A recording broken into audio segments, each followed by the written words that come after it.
Hello বন্ধুরা, আজ আমি একটি এলইডি মডেলের লাইট চেঞ্জ করব। দেখতেই পাচ্ছ এখানে এক সাইড জ্বলছে, এক সাইড জ্বলছে না। তো এই বোর্ডটার জায়গায় এই নতুন বোর্ডটি এখানে লাগাবো। প্রথমেই সোল্ডারিংটা খুলে নিলাম এটার থেকে। সোল্ডারিংটা খুলে নিয়ে তারপরে ভালো করে এটা মাইনাস প্লাসটা দেখে সোল্ডারিংটা করতে হবে নতুন বোর্ডে।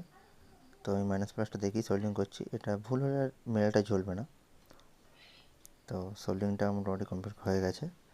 আচ্ছা, এরপরে এটাকে চেক করে নেব। তো চেক করে নিলাম, ঠিকঠাক জ্বলছে। ওর মেটালের কভারটি লাগিয়ে ফাইনাল চেক করবো একবার। ওকে, জ্বলছে। ভিডিওটা ভালো লাগলে লাইক করবেন, সাবস্ক্রাইব করবেন। Thank you.